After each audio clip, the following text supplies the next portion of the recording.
अस्सलाम वालेकुम नाज़रीन, मैं हूँ आपकी मेज़बान तस्नीम पाकिस्तान खबर टीवी के साथ। डॉक्टर आफिया सिद्दीकी को रिहा ना कर हमें हमारी औकात दिखा दी इस्लामाबाद हाई कोर्ट।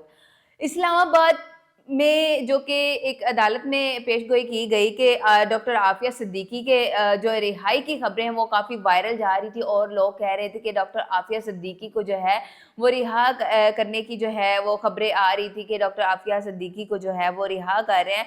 अमरीकी सदर ने जो है वो डॉक्टर आफिया सिद्दीकी को रिहा करने से इनकार कर दिया। और दूसरा ये कि इस्लामाबाद के हाई कोर्ट जस्टिस के जो है वो पेशगोई सामने आ रही है। सिद्दीकी साहब इनका नाम है और उन्होंने ये कहा है कि अमेरिका ने आफिया सिद्दीकी को रिहा ना करके जो हमारे मुंह पे तमाचा मारा है या फिर हमें इस बात से आगाह किया कि हम कुछ भी नहीं कर सकते अपने वतन की बेटी के लिए।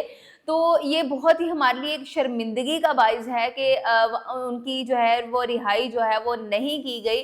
और आफिया सिद्दीकी की जानिब से जो कि अमरीकी सदर से माफ़ी की भी तलब की गई कि हमें माफ़ कर दिया जाए कि जितनी सज़ा मुझे मिल गई हुई है ये इतनी काफ़ी है और मैं किसी बगैर किसी जुर्म के इतनी सज़ा काट रही हूँ। और आफिया सिद्दीकी के बारे में तो हर कोई जानता है कि आफिया सिद्दीकी के पर जो जुल्म सितम हो रहे हैं अमेरिका में और वहाँ पे उनकी रिहाई जो है वो बंद की हुई है। अमेरिका के सदर ने जो है सज़ाएँ माफ़ की हैं काफ़ी लोगों को वहाँ पर और 5 अफ़राद जो हैं वो पाकिस्तानी थे उनको रिहा किया गया कि आफिया सिद्दीकी को जो कि आफिया सिद्दीकी का नाम भी उस लिस्ट में शामिल था कि आफिया सिद्दीकी को भी रिहा कर दिया जाएगा। लेकिन आफिया सिद्दीकी की जो रिहाई है वो मुअत्तल कर दी गई कि उनकी रिहाई जो है वो रोक दी गई कि अभी आफिया सिद्दीकी को हमने रिहा नहीं करना है। इसके पीछे की क्या वजह है, क्या रीज़न है, ये अभी तक किसी को भी नहीं पता अमरीकी सदर ने क्यों ऐसे किया।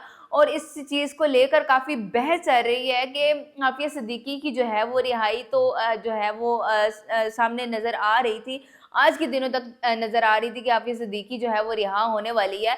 और उसके बाद अमरीकी सदर ने जो है वो ऐलान कर दिया कि आफिया सिद्दीकी को हम रिहा नहीं कर रहे और काफ़ी लोगों को जो है वो अमरीकी सदर ने रिहा कर दिया है, उनकी सज़ाएँ माफ़ कर दी हैं। तो जहाँ पर आफिया सिद्दीकी ने इतनी सज़ा काट ली हुई है, वो भी बगैर किसी कसूर के, बगैर किसी जुर्म के, तो उनकी सज़ा में अभी जो है वो मज़ीद इज़ाफ़ा कर दिया है अमरीकी सदर ने। मज़ीद इज़ाफ़ा कर दिया अमेरिकी सदर ने और उनका कहना ये है कि अब ये जो अब 2 हफ़्तों का टाइम लिया गया है कि अगली जो 2 हफ़्ते आने वाले हैं उनमें शायद कोई फ़ैसला हो जाए।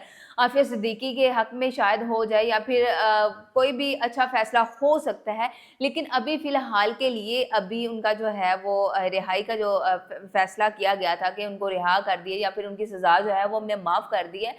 तो उनकी सज़ा माफ़ करने के बाद भी उन्होंने उनकी जो है वो रिहाई जो है वो रोक दी है कि अभी रुक जाएँ, अभी इनको रिहा नहीं करना। तो ये एक सरासर जुर्म है एक पाकिस्तानी बेटी पर और यहाँ के जितने भी वकील हैं या फिर उनके जो भी केस लड़ रहे हैं, तो उनका कहना यही है कि ये अमरीकी सदर ने हमारे मुँह पे तमाचा मारा है कि हमारी बेटी को उन लोगों ने रोक लिया फिर से। और एक बहुत ही गोल्डन चांस नज़र आ रहा था कि आफिया सिद्दीकी जो है वो रिहा हो जाएँगी। और उनकी बहन की जानिब से भी यही बात आई थी सामने कि उनको रिहा कर दिया जाएगा और उनके जितने भी चाहने वाले हैं वो भी यही चाह रहे थे कि वो खुश थे कि अब आफिया सिद्दीकी जो है वो अपने पाकिस्तान आ सकती है या रिहा हो सकती है। तो ये अचानक से ये वाली जो खबर सुनी है और उसके बाद लोग जो हैं वो अमरीकी सदर को जो है बुरा भला कह रहे हैं कि इन्होंने जो भी किया वो गलत किया। एक जो है बेटी को उसकी सज़ा अगर माफ़ कर दी गई है तो उसको फिर से रोक लिया है। इसके पीछे क्या वजह हो सकती है, क्या रीज़न हो सकता है? आप सब कमेंट सेक्शन में ज़रूर बताइएगा। इसी के साथ ही अपनी मेज़बान को दीजिए इजाज़त। अल्लाह निगहबान।